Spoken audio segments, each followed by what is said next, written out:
colores y las tintas sombrías del maestro.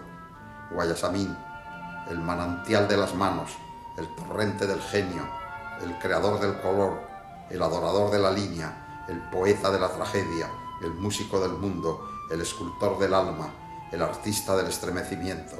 Guayasamín, el volcán, el fuego, la tormenta, la nieve, la pasión, el llanto. Todo esto es Osvaldo Guayasamín. Quien la ha visto pintar lo sabe.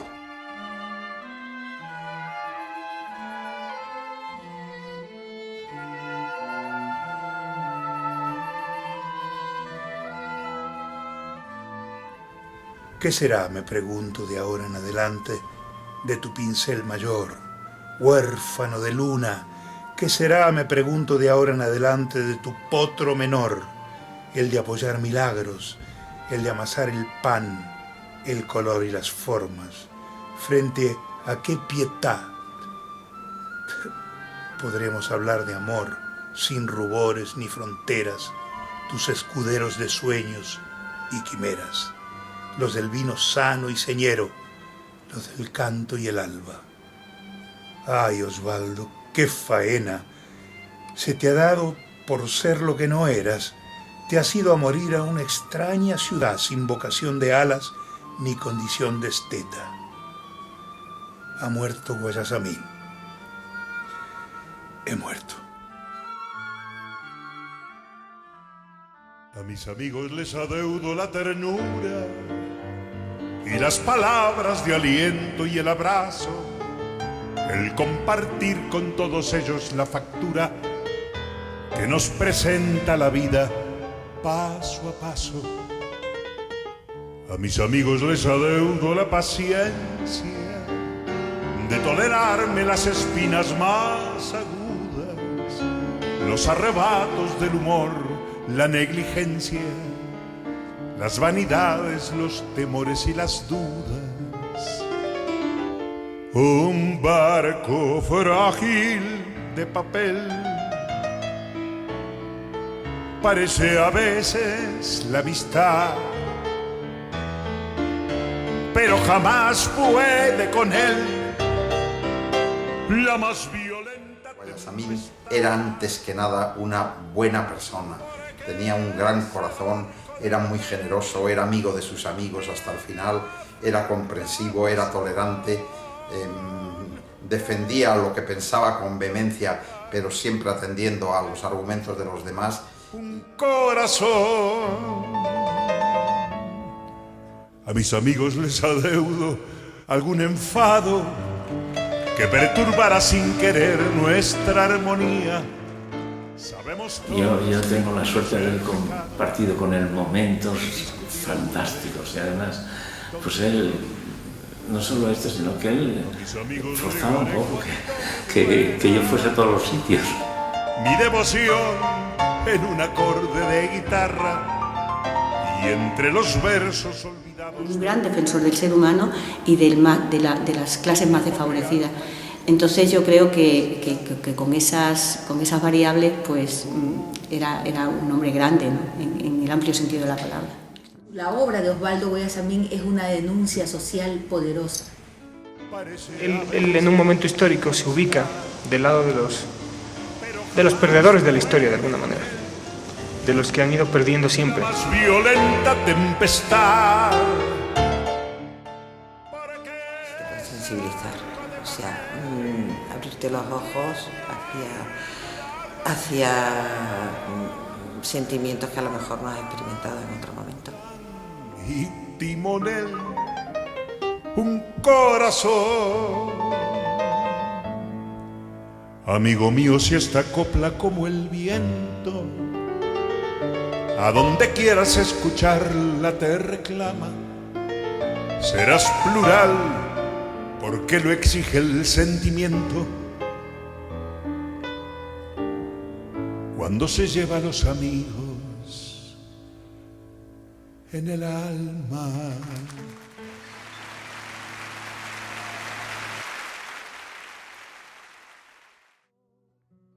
Si se calla el cantor, muere de espanto la esperanza. La tragedia es afirmación en la obra de Guayasamín.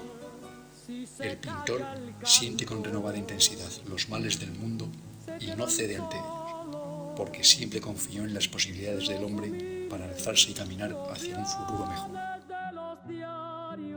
Todas las cosas en la naturaleza tienen positivo y negativo. Es la esencia misma de las cosas. ¿Quién habrá de luchar por su salario? Y lo que uno tiene que hacer es descubrir en cada objeto lo positivo y lo negativo que tienen para poderlo expresar, en este caso, en un cuadro. Que lo condene a andar sin manta. Si se calla el cantor, muere la rosa. ¿De qué sirve la rosa? Decía Pablo Neruda que los hombres como Guayasamín son parte de la cordillera andina que se eleva en el continente americano. Son altos y abundantes, crispados y ferruginosos. Caen a veces como desprendimientos o se mantienen naturalmente elevados, unidos territorialmente por la tierra, por la sangre y por la profundidad indígena. Hombres que desde su altura dan cita a la tempestad, a la violencia y a la incertidumbre. Y su pincel, a vista y paciencia de nuestros ojos, lo transforma todo en luz y esperanza. Yo creo que Osvaldo Guayasamín captó el mundo andino, captó la cosmovisión de este mundo y captó su tragedia. Por eso en su obra solamente puede sollozar, pero es un sollozo violento, un sollozo de indignación, de justa cólera, porque en su obra se plasma toda la marginación, toda la desolación, la tristeza que se vive en el mundo andino ante una realidad no justa y que busca precisamente la justicia. Es allí donde se siembra la indignación en la obra de este gran pintor.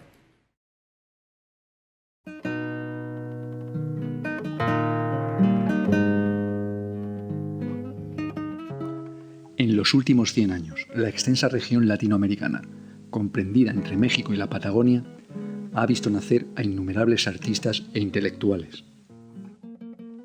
En algunos casos, el alma de estos artistas se ha expresado de una manera dramática. Se ha expresado con vigor, ternura y rebeldía a través de los cuadros de sus pintores, los cantos de sus músicos o los poemas y relatos de sus poetas y escritores. Este es el caso del pintor Osvaldo Guayasamín. Culturas Indómitas ha viajado hasta el Ecuador para conocer el legado artístico y humano de este genio del arte, considerado por muchos uno de los artistas latinoamericanos más importantes del siglo XX. A mí me parece que está entre los 10 o 12 grandes pintores del siglo XX y tiene una personalidad acusadísima que le hace ser distinto a Picasso, distinto a Gris, distinto a Marc Chagall, distinto a Miró, distinto a Bacon, distinto a la escuela norteamericana, que él la conoció muy bien y la admiraba mucho, a Rothko, a Pollock, etc. Es un pintor extraordinariamente original y de un vigor impresionante. Esa es la realidad desde el punto de vista artístico de Guayasamín y eso se lo han reconocido los críticos más importantes tanto en Europa como en América.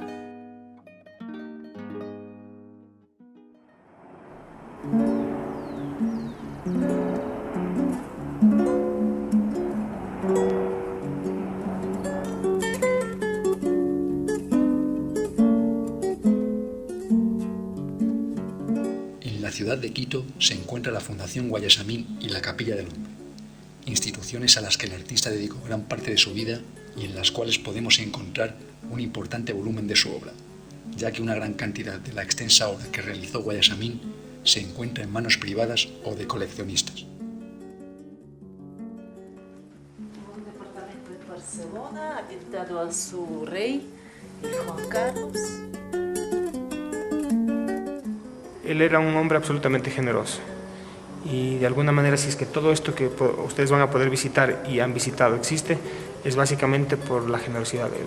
Era un hombre absolutamente humilde que entendía cuáles eran los alcances de un pintor, pero que también sabía proyectarse y vender con fuerza un mensaje que que a él le parecía vital.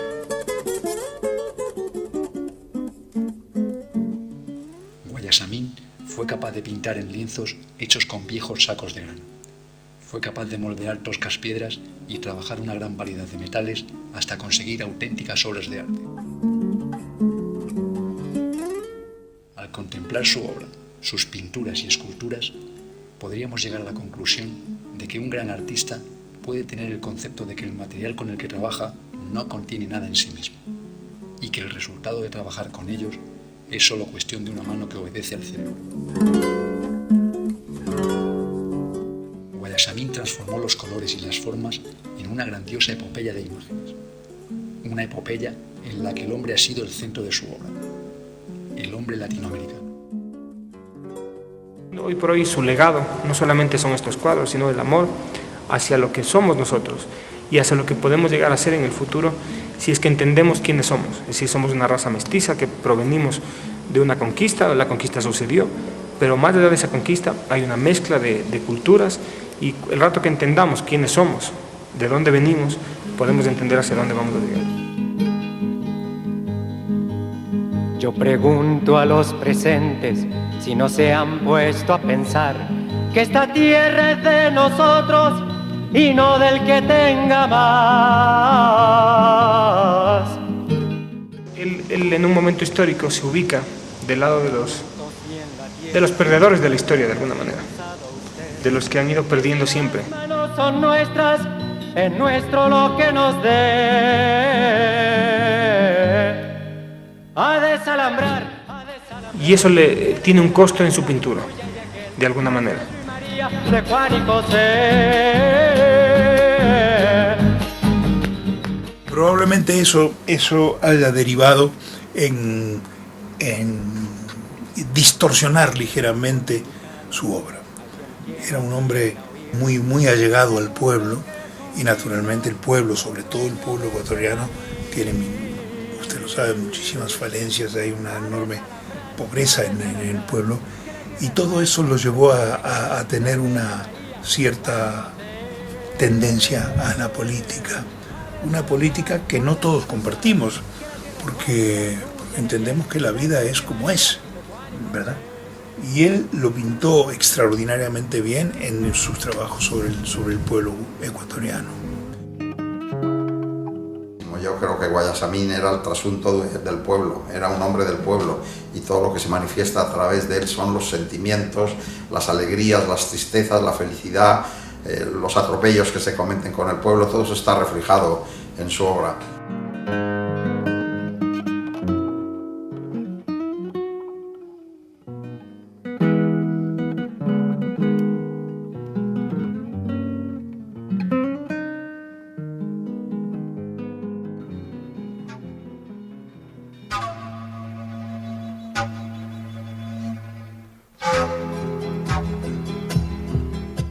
Osvaldo nace en Quito, en el seno de una familia humilde, un 6 de julio de 1919. Siendo el mayor de 10 hermanos, vive sumido en una vida de privaciones y pobreza. De padre indio y madre mestiza, tiene que soportar a su vez los perjuicios de tener un apellido de origen indígena. Sufrió el dolor y la discriminación racial. Sus facciones indígenas eran motivo constante de humillaciones en una sociedad definida por los legados coloniales del perjuicio y la desigualdad. Una sociedad que se caracterizaba por la negación sistemática de lo indígena en todas las escenas sociales. Destinado a vivir estoy en el santo cielo, por eso a Dios le pido. Por una parte, estas humillaciones le crearon complejos y traumas que le acompañarían el resto de sus días, pero al mismo tiempo le puso en el camino de la búsqueda obsesiva de la justicia con los más desfavorecidos. Más tarde, el propio Guayasamín diría que fueron aquellos años duros de su niñez los que le colocarían al lado de los desposeídos, de los que sufren, de los que Fran Fano hizo llamar los condenados de la tierra. Bueno, él en definitiva empieza a pintar desde muy joven, en una época en la que no es la actual, en un país en el que obviamente los artistas estaban absolutamente disgregados y por otro lado en la cual cualquier persona que viniese de la raza india o mestiza era absolutamente discriminado frente a los que tenían, o lo que se consideraba aquí la raza pura, la raza blanca. Desesperanza y desilusión se sienten. Nada fue fácil para el joven Guayasamín. Comienza sus estudios en una modesta escuela de Quito. A la temprana edad de 8 años, su espíritu empieza a manifestarse en el trazo, mostrando de esta manera su pasión artística. En sus viejos cuadernos, lejos de recoger las anotaciones que le imponían sus maestros, realizaba dibujos que ridiculizaban a sus profesores y compañeros de curso. Era evidente que algo sucedía con el alumno Osvaldo. Destinado a vivir estoy en el santo cielo. Por eso a Dios le pido morir como buen minero. Minero canilla, y manta, minero gira. Las expulsiones de las aulas, casi empujones por parte de intolerantes profesores, y las quejas de sus padres alimentaban aún más la rebeldía de aquel muchacho, el cual se empeñaba en seguir realizando sus dibujos que cada vez resultaban más elaborados, expresivos y sensibles.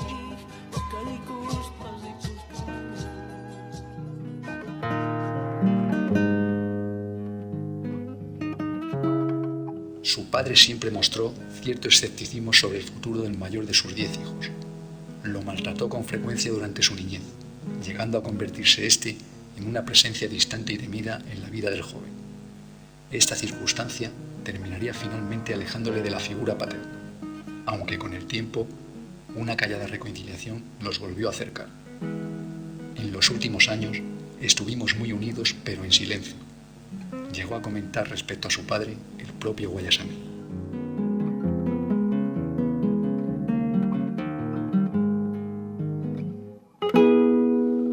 Le costó mucho primero enfrentar a sus padres para convencerles de que él iba a ser artista y luego de alguna manera convencer a la sociedad ecuatoriana de que teníamos un pintor mestizo que tenía el alcance que hoy podemos ver. Es decir, él se enfrentó a una sociedad completamente adversa para lo que él quería hacer en su época. A pesar del escepticismo de su padre, Osvaldo es aceptado por méritos propios y sin ningún apoyo en la Escuela de Bellas Artes de Quito. Todo esto en el año 1932, cuando el joven Guayasamín contaba 13 años de edad. En Bellas Artes, Guayasamín sigue forjando su carácter y continúa chocando con los paradigmas establecidos. Sí, porque en esa época lo que se entendía como pintor era un pintor de brocha gorda, digamos, para decirlo de una manera vulgar. Y las escuelas de arte de aquí estaban asociadas mucho a la escuela de arte de manualidades de alguna manera. Y él enseguida se proyectó y empezó a ver y empezó a disgregarse de esa tendencia y empezar a pintar lo que él veía, es decir, lo que en esa época que él vivió, lo que él llama el tiempo que me ha tocado vivir, se plasmaba en la realidad ecuatoriana y después lo que se plasmaba en la realidad mundial, viajando de país en país, de continente en continente.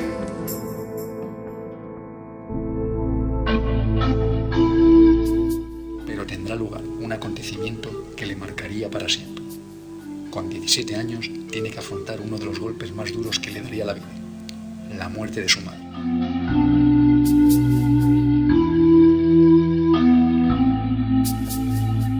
La temprana muerte de esta despierta en el artista sus sentimientos más desesperados y el joven pintor refleja más que nunca hasta entonces sus sentimientos de ira y frustración a través de sus obras.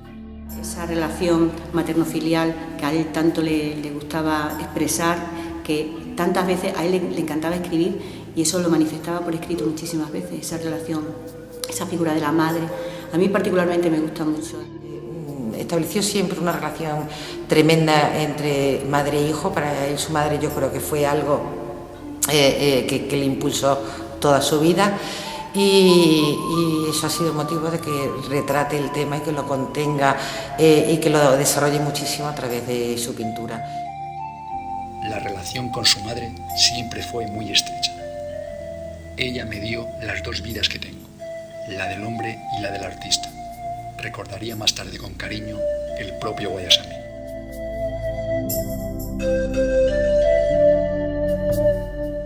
Todavía en la escuela y sin cumplir los 18 años, la belleza y la fuerza de sus creaciones empieza a destacar entre sus compañeros, quienes pronto comenzaron a considerarle, más que un discípulo, un auténtico maestro. El mismo maestro que a los 8 años hacía caricaturas de sus profesores y que más tarde avergonzaría al mundo con su obra, retratando en esta los crímenes y comportamientos más irracionales del hombre, dibujando la angustia y denunciando la injusticia de una sociedad enajenada desde sus raíces y en contra siempre de los más desfavorecidos. Ya fueran estos los callados compañeros de un minero muerto, las víctimas agonizantes de los bombardeos en Vietnam, o un popular intelectual torturado y mutilado por la dictadura chilena. De vivir en paz. Muerto saldrá un fusil con ojos, pero de cada crimen nacen balas. Si no se han puesto a hallarán un día el que esta sitio tierra del es de corazón. nosotros y no del que Veréis, tenga. porque su poesía no nos habla de... Yo pregunto si en la tierra.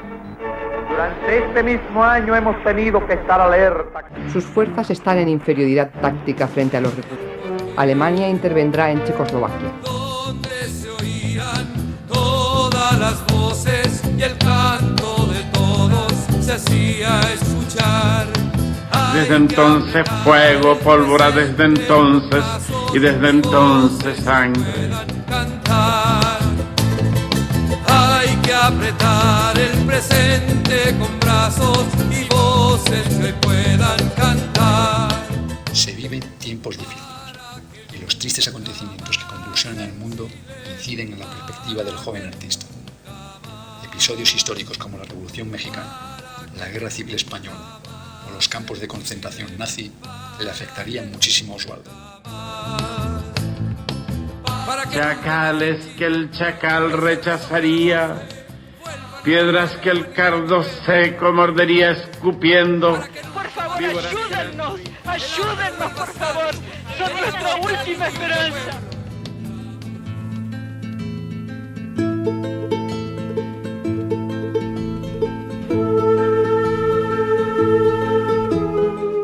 Para Guayasamín fue una constante y un deber como artista estar siempre cerca de la voz del pueblo.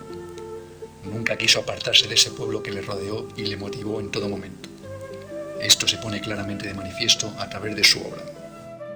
Creo que un artista, cualquiera sea su función, ya sea en la poesía, ya sea en la música, ya sea en las artes plásticas, creo que es deber del creador estar cerca a la voz de los pueblos que le rodean.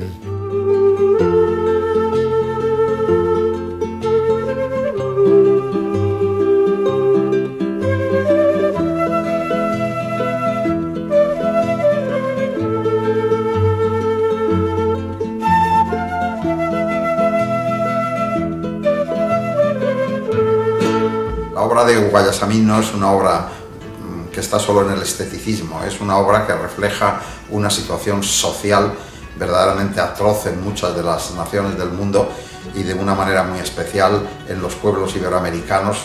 Él sentía desde dentro, pertenecía a ellos.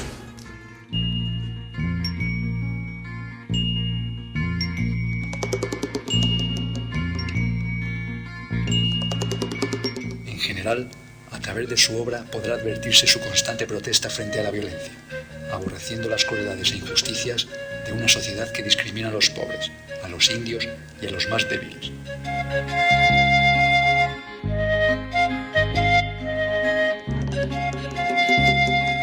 Guayasamín fue un pintor identificado con las causas del pueblo porque él mismo procedía del mundo indígena. El apellido Guayasamín es un apellido indígena. Pero yo creo que especialmente tenía una sensibilidad a flor de piel para captar el dolor, el sufrimiento y convertirlo en arte. Creo que en la obra de Guayasamín uno no se puede embelezar, uno no puede decir esto me causa placer, sino que uno se impresiona, es un choque violento, que realmente hay en su obra una propuesta estética y una propuesta ética, ¿no? Y creo que realmente el verdadero arte debe conmocionar, después de ver una gran obra artística, uno no puede volver a ser el mismo.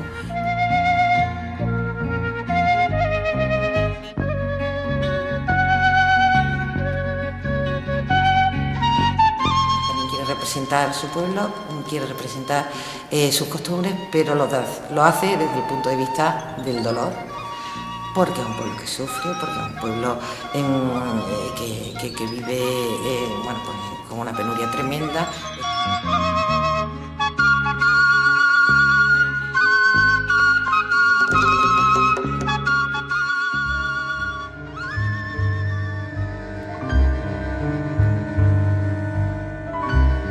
Esta fijación del pintor por las causas injustas le venía de lejos. Serían muchos años antes cuando Guayasamín vivió una experiencia que le marcó de una manera cruel. Cuando cuenta con 12 años de edad, le toca vivir en el Ecuador la Guerra de los 4 días. En una manifestación muere su mejor amigo, Manjarrés. Sus ojos grabarían el momento eternamente. Este episodio se vería reflejado años más tarde en su escalofriante cuadro Los niños muertos.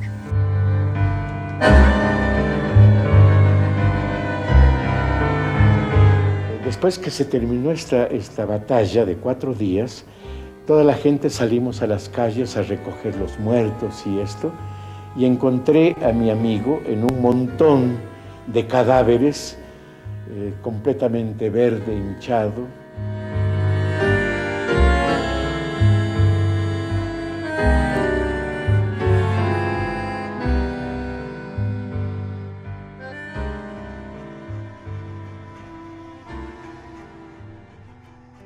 Corazón, lecho de trabajo y penumbra, barricada y cielo es mi tierra. Con 22 años, Osvaldo termina sus estudios y es nombrado el mejor alumno de su promoción. En 1942 realiza su primera exposición asombrando al público por lo que transmite su obra. Guayasamín pinta con un claro ánimo de denunciar la sociedad que le ha tocado vivir. Ese mismo año, Guayasamín recibe el premio del concurso Mariano Aguilera por su obra El retrato de un hermano, cuadro pintado a su hermano Leonel. Además, el joven artista realiza una decisiva exposición en la Cámara de Comercio de Guayaquil, a la cual asistió Nelson Rockefeller, que en esas fechas se encontraba en el Ecuador de visita oficial. El magnate visitó la exposición de Guayasamín, quedando impresionado por el arte del pintor. Rockefeller compró 5 cuadros y el retrato de un hermano, de su hermano Leonel, viajó a los Estados Unidos. Avasalla fronteras, es mi pueblo, es ciudad. Su obra deslumbra y estremece a la vez, encontrando ya sus primeros admiradores. Recorre decenas de museos de arte y entra en contacto con las obras de los más grandes. Goya, El Greco, Picasso y otros grandes le inspiran.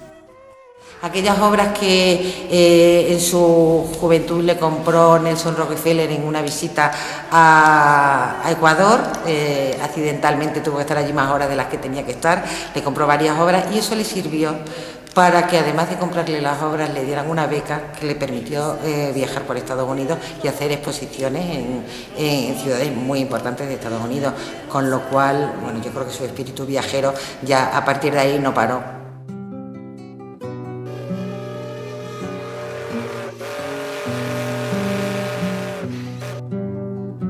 Si se calla el cantor, calla la vida. En 1943, Guayasamín emprende un viaje que durará 2 años. Quiere conocer y descubrir su sentida América. Recorre todo el continente, desde México hasta la Patagonia. Quería conocer al indio, al negro, al mestizo. Quería conocer sus costumbres y sus tradiciones. La luz y la alegría.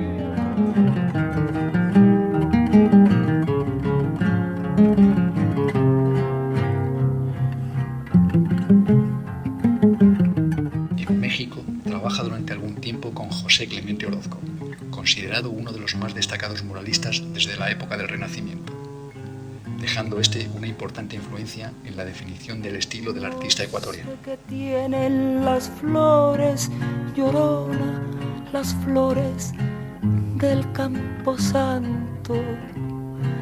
No sé qué tienen las flores, Llorona.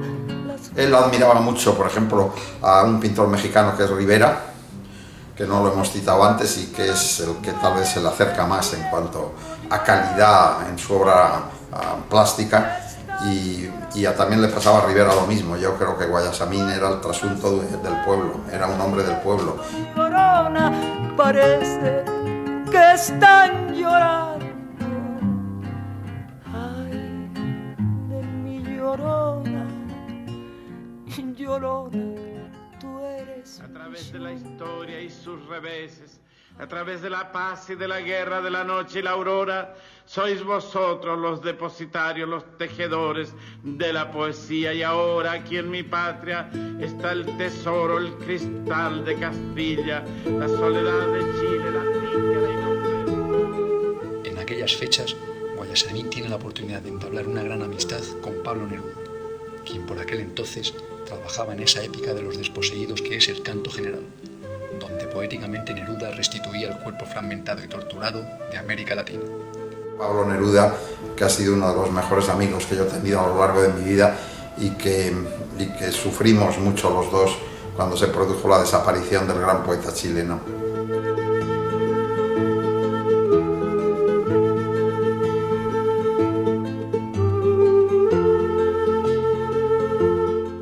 Él hizo un cuadro de Neruda muy bonito que se convirtió en un sello y que luego en la revolución, en toda esa tragedia terrible del pinochetismo desapareció, pero que se ha podido reproducir o conservar gracias a que se convirtió en un sello de correos.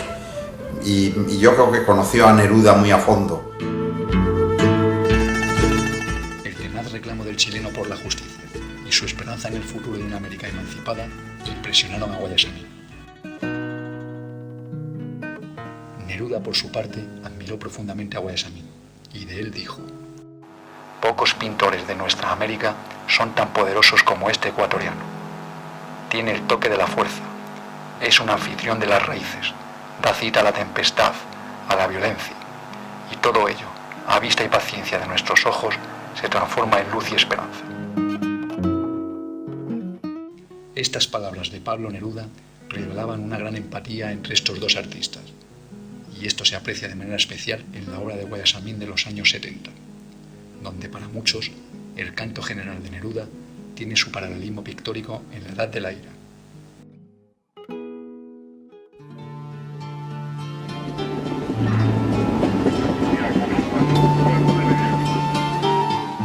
Al mismo tiempo, Guayasamín continúa con su experiencia a lo largo y ancho del continente americano.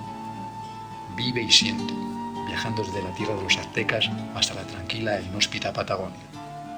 Pasa por Bolivia, Perú, Chile y Uruguay, los recorre y los llora, toma sus notas y siente a los pueblos andinos con fuerza, y en su interior siente que los quiere pintar. Yo soy del sur, del continente americano, traigo en mi voz la canción de mis hermanos. Huacañán es una palabra quichua que quiere decir el camino del llanto, el camino de las lágrimas. Entonces hice un viaje de 2 años por toda América Latina, de pueblo en pueblo, de ciudad en ciudad. Así estos viajes en bus, en trenes de tercera, en buses destartalados, me iba de un lado a otro, pero iba llevando mis cuadernos de acuarelas y de dibujos, y en estos 2 años pude reunir alrededor de unos 400, 500 dibujos y obras, y me vine a Quito y me puse a pintar por 6 años esta primera colección.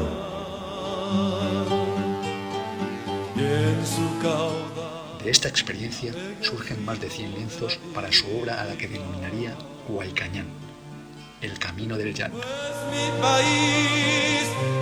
Una serie de obras impactantes que recogen la discriminación racial que se da en América Latina, que refleja la realidad del negro, del mestizo, del indio de América. Huaycañán está dividida en 3 series dedicadas a 3 grupos étnicos protagonistas del drama histórico latinoamericano: los negros, los indios y los mestizos.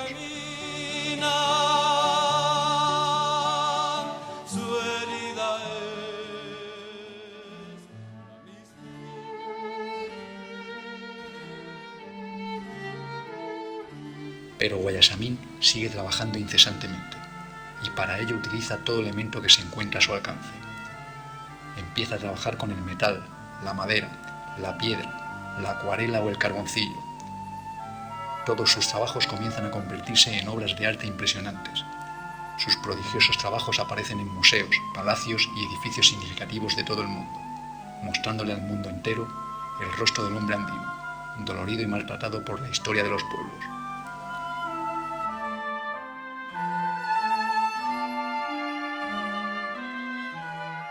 Guayasamín sabía muy bien que esta historia estaba fundada en la sangre, en la violencia y en la explotación antes que en el amor, y tal vez por eso creó el camino del llanto.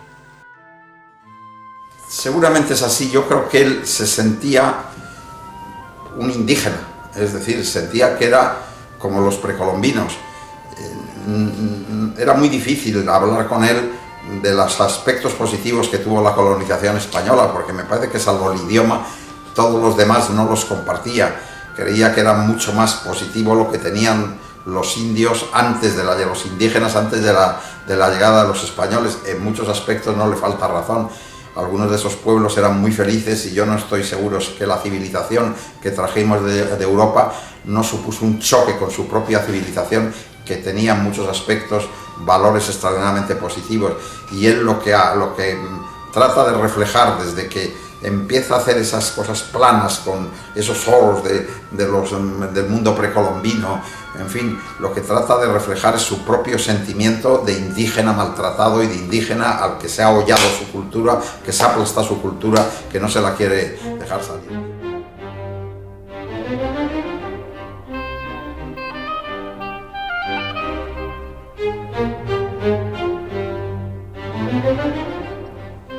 La obra de Guayasamín ya era muy reconocida internacionalmente y en 1956 ganó el premio de pintura de la Tercera Bienal Hispanoamérica en Barcelona. El pintor se negó a encontrarse y ser felicitado por Franco, porque consideraba que estrecharle la mano a un dictador hubiera sido una cosa horrible para él. Con el tiempo, Guayasamín regresaría a Barcelona. Europa, su vista estaba en Europa. Evidentemente el salto a Europa era mucho más complicado. Guayasamín tenía una gran relación con España y con la ciudad de Barcelona concretamente, donde él tenía un estudio, donde desarrollaba trabajo durante varios meses al año. Tenía una buenísima relación con determinadas familias vinculadas al mundo del arte y de la exposición artística, como la familia La Saleta en Barcelona. Ignacio de La Saleta terminaría siendo uno de los grandes amigos de su vida. El prestigioso galerista le acompañó durante el resto de su vida por todo el mundo. La Saleta fue el único representante que Guayasamín tuvo en su vida. Y luego al cabo de un rato se para y me dice, estaba su hija Pablo y estaba Berenice. Dice, mira, os voy a pedir una cosa. Yo le voy a regalar una cámara a Ignacio para que grabéis todo lo que dice de mí.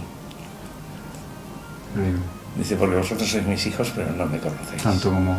No me conocéis esto, pero mi vida, la intimidad, las cosas que he vivido con Ignacio, pues...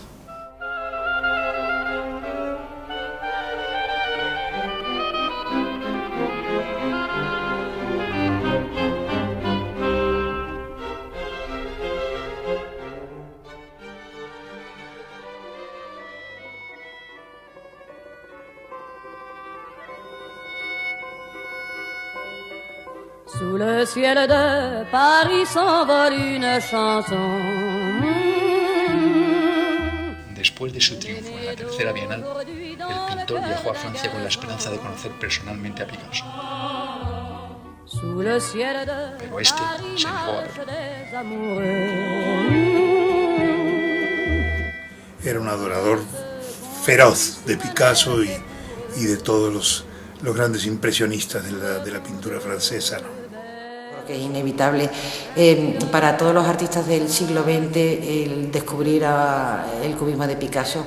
Bueno, pues ha sido como un revulsivo que a cualquier artista que ha tenido inquietudes por avanzar, por crear, por investigar, no ha podido evitar pasar por esa época cubista. Guayasamín diría más tarde que le guardó cierto resentimiento a Picasso durante algún tiempo, pero que finalmente entendió que el pintor español no podía permitirse que extraños interrumpiesen su trabajo. Por allí, sí. Y yo fui con él y dije, oh, es que esto se lo guardo.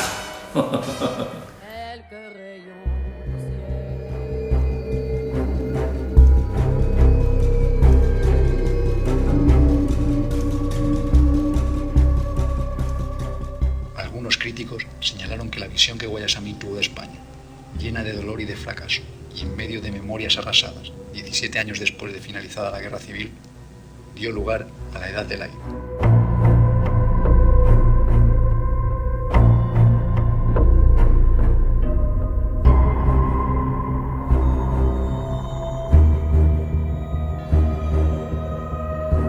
Quizá tuviera algo que ver, pero hubo mucho más.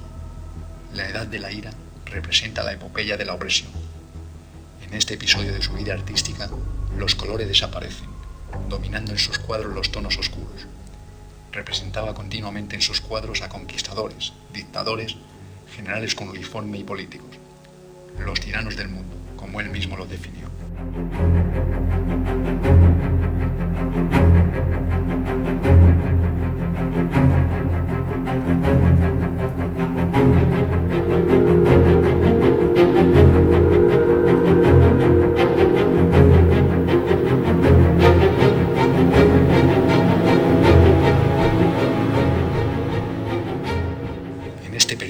Guayasamín siempre termina de la misma forma, pintando a las víctimas inocentes de este mundo, al ser humano indefenso y desprotegido. Siempre termina enseñándonos las heridas más dolorosas y profundas que han ido dejando la historia y la política. A mí me parece que las Edades de la Ira es sobre todo la respuesta del artista que ha colocado un espejo delante del mundo y de una manera muy especial delante de algunas guerras, como fue la guerra de Vietnam, donde la tragedia de lo que estaba allí ocurriendo está plasmada con un vigor extraordinario en los lienzos de Guayasamín.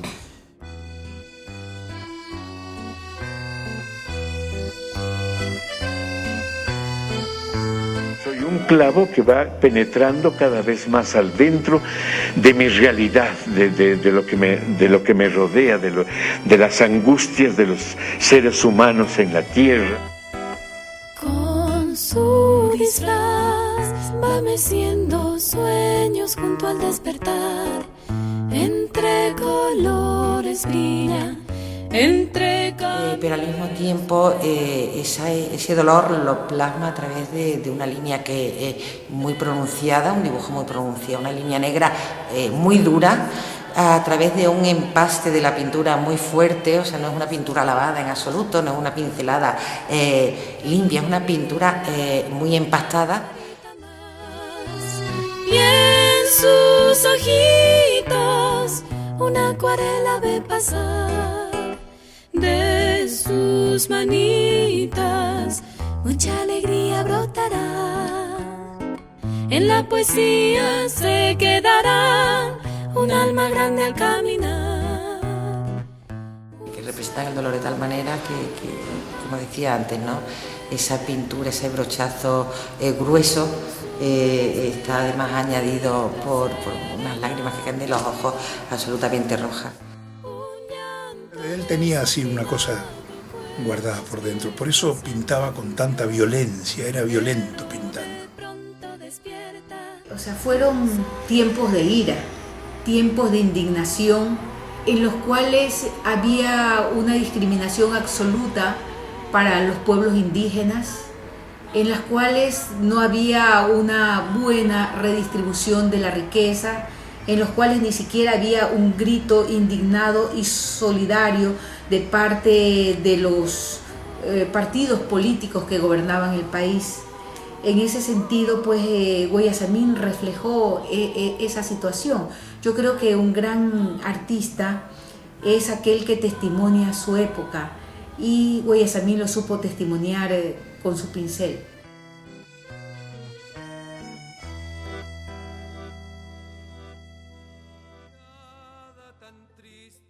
Yo utilizaría esa frase de Neruda, ¿no? Que tengan cuidado cuando se vayan a enfrentar a la obra de Guayasamín, porque va a ser difícil salir de ella, ¿no? Con el tiempo, Guayasamín conocería a personajes tan relevantes en la historia de América Latina como Fidel Castro, Gabriel García Márquez o Salvador Allende, entre otros. Yo creo que sí, yo creo que en realidad ese grupo de intelectuales latinoamericanos lo que creaba es una especie de sinergia de pensamiento común, ¿no? Y se retroalimentaban unos con otros. Y ahí, incluso los que pensaban distintos, tenemos una generación de artistas latinoamericanos de gran nivel. El día que yo conocí a Pablo Guayasamín, lo recuerdo perfectamente, fue una cena en casa de La Saleta y allí hay unas señoras de esas de la sociedad catalana que se pusieron muy impertinentes con Guayasamín, hablando del imperio, de la colonización, de los pueblos indígenas, y yo me indigné, me puse al lado de Guayasamín y rebatí todo lo que dijeron estas señoras, y yo creo que eso es lo que empezó a crear esa conexión entre dos personas. Empezamos a sentir una simpatía mutua. Al margen de la razón o la sinrazón de aquello, fue una cosa verdaderamente intolerable que unas señoras de la sociedad se dedicasen a atacar a un pintor ecuatoriano en cuyo honor se estaba celebrando esa cena. En fin, me pareció de tan mal gusto que salté a defenderle, y eso yo creo que me lo agradeció hasta su muerte. Que esta tierra es de nosotros y no del que tenga. La Revolución Cubana marcó, definió y dividió a varias generaciones de intelectuales y artistas en América Latina. Y Guayasamín no fue una excepción. Nunca habrá pensado usted que si las manos son nuestras, es nuestro lo que nos dé. Durante los años 60, su trabajo se hace cada vez más político. En los siguientes años, el artista se distancia definitivamente de los Estados Unidos, y pinturas como Reunión en el Pentágono o Napalm constituyen críticas directas al imperialismo y a la política internacional norteamericana.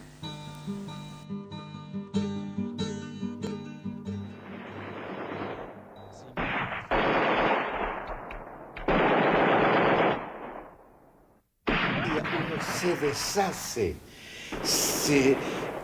se sale de todas las cosas adentro de uno, las preocupaciones, las angustias de uno, salen afuera y uno queda relativamente tranquilo, queda uno un poco purificado de haber dicho las cosas. Más de 250 pinturas y 5.000 dibujos se prolongan hasta finales de los años 80 en la Edad de la Ira. Preguntándole a Guayasamín cuándo concluiría esta etapa, contestó que ni él mismo lo sabía. Quizás la historia lo sepa. La Edad de la Ira evidencia la maestría de Guayasamín en el arte pictórico de la tragedia. Todo ello a través del uso de reducidas variaciones cromáticas y la constante fragmentación de la imagen. A los ojos le suceden manos, caras, brazos y más ojos, pedazos de humanidad destruidas por la historia. Refiriéndose a este periodo, Guayasamín escribió: «He pintado como si gritara desesperadamente, y mi grito se ha sumado a todos aquellos gritos que expresan la humillación y la angustia del tiempo que nos ha tocado vivir».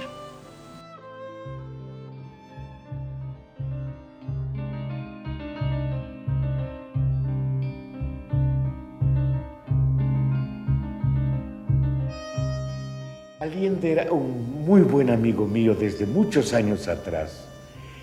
Cuando le mataron a él y toda la invasión al Palacio de la Moneda, se me fueron las lágrimas. Entonces cogí una tela muy grande, de casi 2,40 metros de alto, y me puse a pintar la idea de lo que estaba sucediendo. El cuadro se titula Lágrimas de sangre, pero en realidad eran mis lágrimas. Y entonces abajo puse una dedicatoria que dice: a Salvador Allende, Pablo Neruda, Víctor Jara, nosotros los pueblos, Guayasamín, y la fecha. Él estaba en un mundo fundamentalmente comunista. Tenía una gran simpatía por Fidel Castro y demostró una extraordinaria coherencia en sus ideas y en sus planteamientos. Yo creo que cada uno tiene derecho a defender aquello en lo que cree. Osvaldo Guayasamín tenía unas ideas muy claras en el mundo político era una persona que estaba siempre al lado de los desfavorecidos, le alarmaba y le asustaba las desigualdades sociales en todo el mundo, y eso le llevó a adoptar unas posiciones cercanas al comunismo que defendió hasta que se murió de una manera admirable. Y eso. Estaba muy cercano a las culturas originarias, ¿no? y a la gente sobre todo. Él tenía vínculos políticos, pero sobre todo era amigo de la gente y amigo de sus amigos. Y una de las bases fundamentales, de los valores fundamentales que nosotros rescatamos de Guayasamín es la solidaridad, ¿no? Él fue solidario con cuantas personas llegaron, con cuanto pueblo encontró, siempre intentando ayudar. Tenía una visión progresista y esa visión progresista le reforzaba esta idea. Para Guayasamín, sus amigos no se distinguían por su ideología o credo. Contó con grandes amigos con ideas muy diferentes a las suyas, pero todo el que conocía a Guayasamín en detalle terminaba queriéndole. José Camón Aznar, catedrático, historiador, literato y pensador español, definió a Guayasamín como el Miguel Ángel de la raza vencida. Y ciertamente Guayasamín mantuvo un compromiso inamovible y sincero con los más desfavorecidos. Es una cosa sorprendente, por ejemplo, Camón Aznar, que era un hombre muy situado a la derecha en España, sin embargo sintió una admiración profunda por Osvaldo Guayasamín, escribió un libro sobre él, y a mí me impresionó mucho el comienzo de ese libro, en el que lo primero que hace es explicar que Guayasamín iba a vender pues, a una plaza allí en Ecuador, a una plaza, pues iba a vender sus pinturas, acuarelas generalmente, y explica que porque tenía unos hermanos a los que había que alimentar, el padre les había abandonado, digo lo que cuenta Camón Aznar, luego le faltan algunas precisiones a la realidad, y que era tan pobre que para no gastar más en pinturas utilizaba la leche del pecho de la madre para los blancos, ¿no? Es una cosa de una descarga de tal emotividad. A mis amigos les adeudo la paciencia de tolerarme las espinas. Hubo una coincidencia directa entre él y yo desde el momento en que nos conocimos personalmente. A él le gustaba el vino, como buen pintor y como buen bohemio, igual que a mí, y entonces nos reunimos en su casa. Estaba Silvio Rodríguez y Luis Eduardo Aute conmigo, además de Joaquín Sabina, que andaba a la suya, él como siempre anda siempre a su aire. Y había muchísima gente aquella noche en casa de Guayasamín, pero Silvio Rodríguez, Luis Eduardo Aute y yo nos quedamos delante de una Pietà, un cuadro maravilloso, y nos quedamos ahí. Fue una noche muy hermosa para mí, por lo menos porque tanto Silvio como Luis Eduardo y yo no hablamos de otra cosa más que de amor viendo aquel prodigio de pintura. Algún enfado que perturbara sin querer nuestra armonía. Sabemos todos que no puede ser pecado el discutir alguna vez por tonterías. A mis amigos legaré cuando me muera.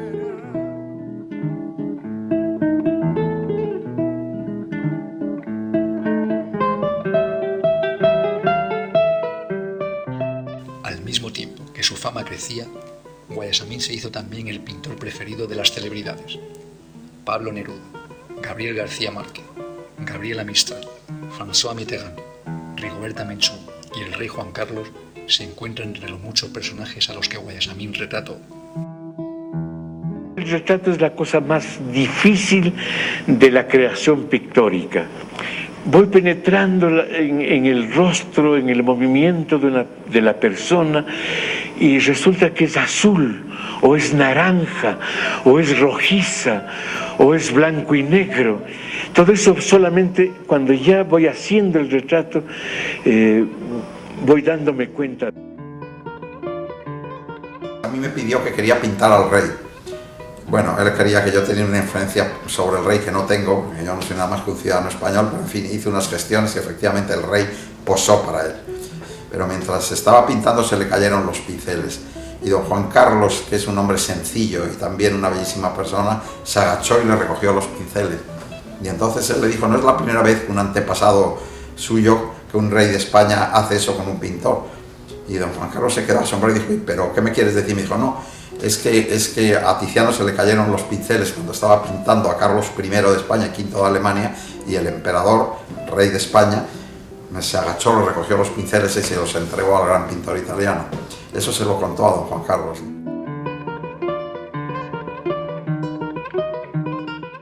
Y entonces se prepara el caballete para hacer el retrato. Y al momento Osvaldo me llama y me dice, ven un momento. Yo voy, digo, ¿qué pasa? No, dice, no, yo vengo con la idea de otro rey. No un rey en traje, con traje feo, encorsetado, no. Dice, yo veo con la idea de un rey deportivo, que lo veo con los barcos, lo veo con la moto, lo veo. Digo, no te preocupes. Y entonces yo me vuelvo al rey y le digo, señor, tenemos un problema. Dice, ¿qué pasa? Digo, que Osvaldo quiere hacer un retrato deportivo, no así tan... Hombre, pensaba que era algo grave. Vente, me coge de brazo, nos metimos por la parte donde él tenía su despacho, que supongo que lo tiene igual, y que estaba el disco de Dalí grande allí, y luego un pasillito, y ya para sus habitaciones, pues allí se puso una camisa, unos tejanos, y salió así.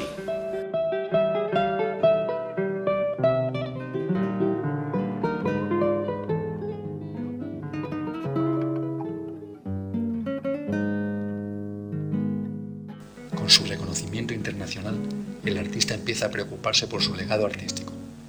En 1975 decide crear la Fundación Guayasamín, haciéndole a la misma una importante donación de sus obras. Pinturas, piezas arqueológicas y coloniales se incluían en la misma. Sentaba de esta manera las bases de la mayor fundación cultural del Ecuador.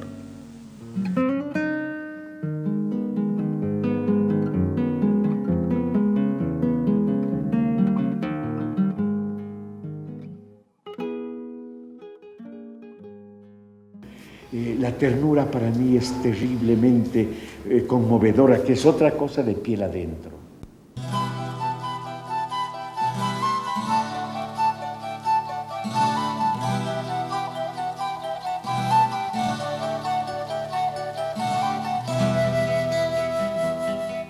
Hacia los años 80, el maestro entra en lo que se dio a conocer como la Edad de la Ternura, en la que los colores vivos y una dedicada apuesta por la vida suavizan el color y la ira de su anterior obra. Durante esta época, Guayasamín desarrolla una habilidad como fin esperanzador para su obra. Su vitalismo erótico, visible ya en los desnudos de los años 40 y 50, retorna a su obra. Esta circunstancia se puede apreciar en cuadros como Los amantes, Madre y niño o Dos cabezas, donde los rostros resultan más dulces y tiernos. Los caballitos del río reposan por las orillas. A mí la Edad de la Ternura particularmente me entusiasma, la tenemos aquí detrás, y yo creo que es ese reencuentro, esa relación materno-filial que a él tanto le gustaba expresar, que tantas veces a él le encantaba escribir, y eso lo manifestaba por escrito muchísimas veces, esa relación, esa figura de la madre. A mí particularmente me gusta mucho, además es justo las obras que tenemos detrás es menos habitual en él, porque se ve un poco el dibujo de Guayasamín, no tanto la base pictórica que tiene la de la ira, ¿no? Con esos colores ocres, con esos colores tan suyos, tan auténticos. A mí esta serie concretamente me parece absolutamente conmovedora, me hace gozar una sonrisa y me acuerdo mucho de él viendo la Edad de la Ternura.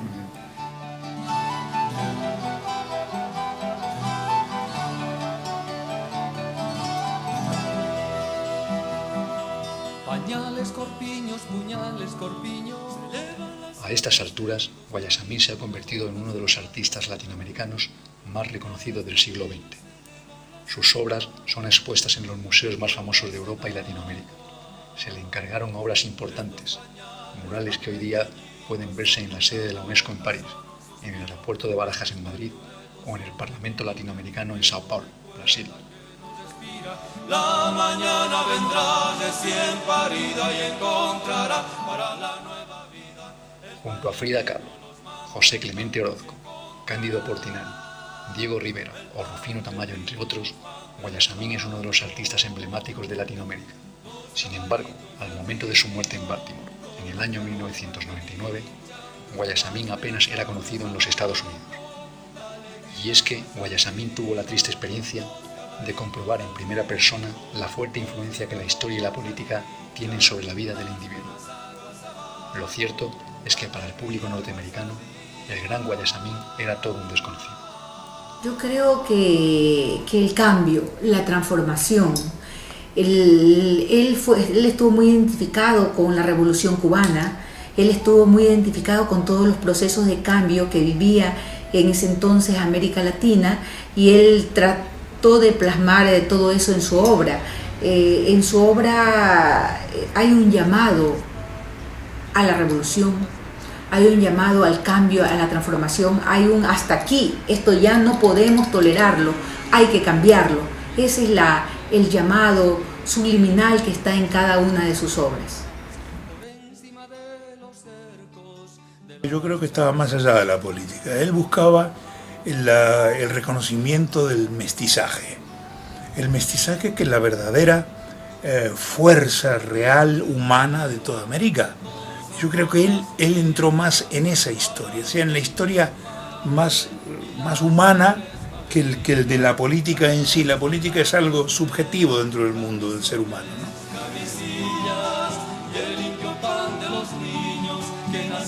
El ser humano como ente humano, como magia del planeta, digamos, como magia suprema del planeta, es infinitamente más importante que cualquier tipo de ideología política, ¿no? La alegría guasa arriba, los caballitos del río. A Guayasamín, como a muchos otros artistas latinoamericanos de izquierda, se le dificultó viajar a Estados Unidos por razones políticas. Guayasamín se manifestó claramente en contra del imperialismo y no perdió oportunidad de denunciar las numerosas intervenciones de Estados Unidos en América Latina en contra de los gobiernos democráticos. Su obra recoge abiertamente estas críticas, tal y como se refleja en el mural de la sede nacional del Congreso del Ecuador. En esta misma obra, el artista pintó un casco nazi marcado con las siglas de la CIA, lo que ocasionó la protesta formal del embajador norteamericano en el Ecuador. Fui parlamentaria y era una de las cosas que veía siempre, ¿no? El gran lienzo de Guayasamín, ¿no? Esa gran panorámica. Y bueno, está la historia del país, ¿no? La historia de la enajenación, la historia del imperialismo, de cómo hizo y ha hecho daño a nuestros pueblos, ¿no? La historia del sometimiento, pero a la vez está también la historia de la rebeldía, la historia de la indignación. Básicamente él refleja la historia del Ecuador, ¿no? Con los grandes personajes y desde su perspectiva también todos los grandes traidores que han habido en nuestro país, ¿no?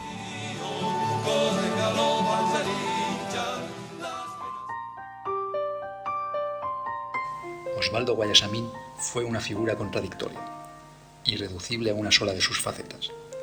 Encontraremos en su vida y obra varios Guayasamines, muchas veces enfrentados el uno al otro. El padre cariñoso y el marido inaguantable. El muchacho proletario objeto de innumerables humillaciones y el artista próspero y con poder. El marxista y el empresario. El Guayasamín que a falta de recursos pintaba en telas hechas con saco de grano viejo, y el Guayasamín que conseguía cuantiosos fondos para la construcción de la Capilla del Hombre. El artista rebelde que se puso del lado de los pobres y el amigo de los dignatarios poderosos y celebridades. Y entonces recibí una invitación por parte de Guayasamín para asistir en Quito a un concierto multitudinario con gente, con muchas personas, con muchos artistas conocidos de toda América y de aquí de España.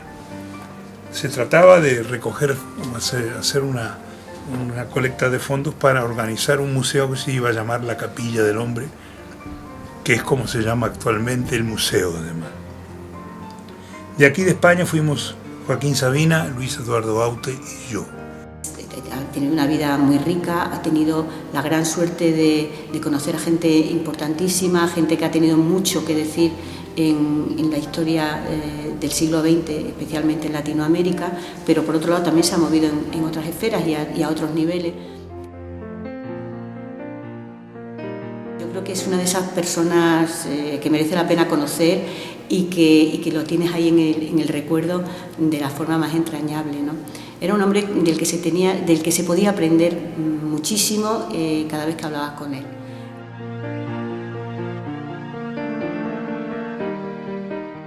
Está claro que, como ha sucedido con otros grandes artistas, su obra está destinada a eclipsar la menuda historia del hombre, de sus faltas, de sus miserias y sus triunfos, de su carácter recio y de su ternura. Ver las obras de Guayasamín nos hará adentrarnos no solo en el desarrollo de su madurez y estilo, sino también en la compleja personalidad, afectos y preocupaciones vitales del artista. Era un hombre travieso en todos los sentidos, ¿no? No solamente el hecho de andar guardando chocolates por todas partes a pesar de su mal, que finalmente se lo arrastró a la tumba, ¿no? La diabetes. En cualquier caso, el más hondo relato sobre el hombre está en sus creaciones, y ahí es donde sentimos los dolores ajenos que Guayasamín hizo propios en su pintura. Ahí nos conmueve con la ternura materna, la contundencia ante la injusticia y la belleza escondida, pero posible incluso en medio de las circunstancias más duras o el dolor más desgarrador. De Guayasamín se ha dicho que era un hombre propenso a la exageración en el momento de hablar. ¿Cómo decir si no que era un indio que llevaba pintando 5.000 años? Pero cuando dijo poco antes de su muerte, mantengan una luz encendida, que siempre voy a volver, quizá no exageraba. Quizá la obra de Guayasamín vuelve pertinazmente, regresando para iluminar como un relámpago que insiste en redimir las pasadas injusticias del presente.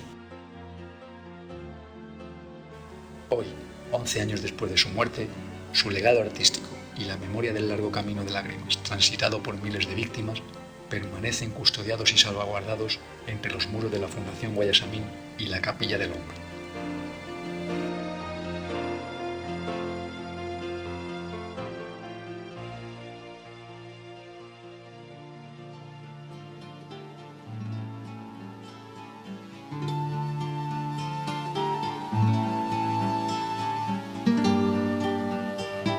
Los 12, 15 años en que empezó a nacer la idea de la Capilla del Hombre, y el motivo básico de esto es que de México a la Patagonia tiene que ser un solo país. Este es el llamamiento que estoy tratando de hacer a través de los murales que estoy haciendo.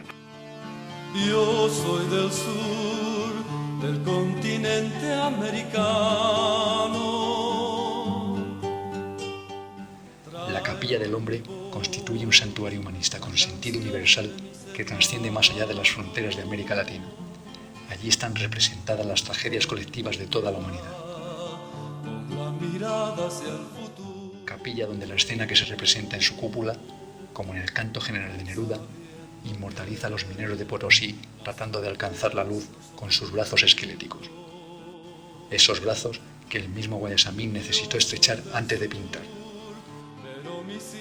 Guayasamín pasó por Potosí y quiso bajar hasta las entrañas de la montaña para sentir toda la ansiedad y la angustia de la gente que allí vivía y moría trabajando. La forma de esta cúpula es casi exactamente el estilizado del Cerro Potosí en Bolivia, de donde ahí se piensa que murieron entre 5 y 7 millones de indios, de jóvenes indios mestizos. Pues mi país, una frontera de tristezas. Ya empezó a soñar con este gran proyecto que es la Capilla del Hombre, que como tú sabes, el concepto básico de la capilla es que él decía que se habían hecho muchas capillas para adorar a los dioses y sin embargo ninguna para contar lo que el hombre había hecho en contra del hombre. Y por tanto, el poder haber hecho la capilla y el poder haber concluido luego de su muerte nosotros la capilla es el mayor homenaje que le hemos podido hacer. Esa capilla lo que pretende ser es un lugar de meditación, ¿no? y de reflexión sobre lo que hemos hecho y sobre todo sobre lo que podemos llegar a ser en el futuro. Yo comprendo que la ciudad de Quito se haya sentido rendida a los pies de Guayasamín. Yo estuve en las dos casas, la primera que tuve y luego la segunda, he vivido en las dos, y esos paisajes verdaderamente fuertísimos en que está reflejando lo que es esa ciudad, que es una ciudad que vibra en todos los sentidos porque tiene un pueblo admirable, un pueblo entregado, un pueblo constructivo, un pueblo solidario entre ellos mismos. Dice el Perú, bandera pueblo en las alturas, y el Ecuador, pueblo volcán que ya madura.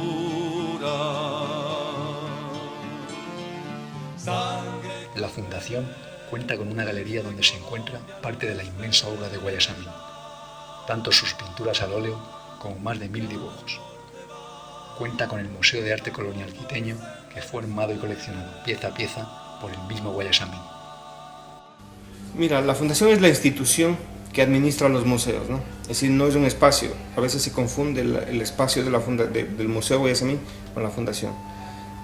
Osvaldo estaba muy contento con la labor que hace y que hacía la Fundación, ¿no? Esto además de difundir la obra del maestro Guayasamín en el mundo, eso de rescatar a los pintores jóvenes, de fortalecer los vínculos entre iberoamericanos, hace eso de establecer un puente de doble vía para que estén yendo y viniendo artistas y nos reconozcamos unos a otros a través de la cultura, ¿no? Porque ahí, a través de la cultura, todos somos iguales. Estos dos espacios culturales, creados por Guayasamín, representan como un monumento vivo y permanente a los condenados de la tierra. Tanto la Capilla del Hombre como la Fundación son centros culturales y simbólicos que no solo recuerdan y alertan de cara al futuro sobre la capacidad destructiva del ser humano, sino que también nos señalan sus grandes capacidades creativas al servicio del rescate cultural de la memoria histórica colectiva.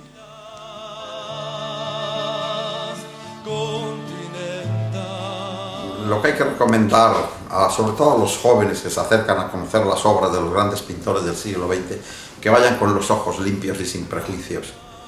¿Quién se acuerda en estos momentos, por ejemplo, de que a Juan Sebastián Bach no le dejaban interpretar su obra musical en las catedrales católicas por razones de cuestiones privadas de su vida?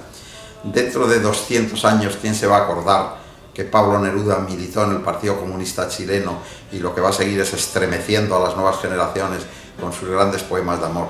Y dentro de 200 años la obra de Osvaldo Guayasamín se contemplará sin que existan rastros de lo que significó en sus posiciones políticas o sociales. No se verá nada más que la belleza y el mensaje de su creación artística y de su obra plástica. Yo creo que si quiere ser mejor, si quiere que se desarrolle más su sensibilidad, su sentido estético y ético de la vida, debe ver la obra de Guayasamín, porque la obra de Guayasamín no es solamente una pintura bien hecha, sino es la historia de la humanidad. Completamente indio, yo soy un indio. Carajo, yo soy un indio. Me llamo Guayasamín. Cuando un amigo se va, queda un espacio vacío que no lo puede llenar la llegada de otro amigo.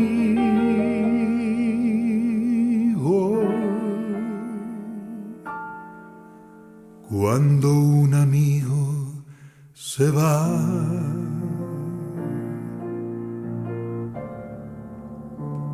queda un tizón encendido que no se puede apagar ni con las aguas de un río. Cuando un amigo se va, una estrella se ha perdido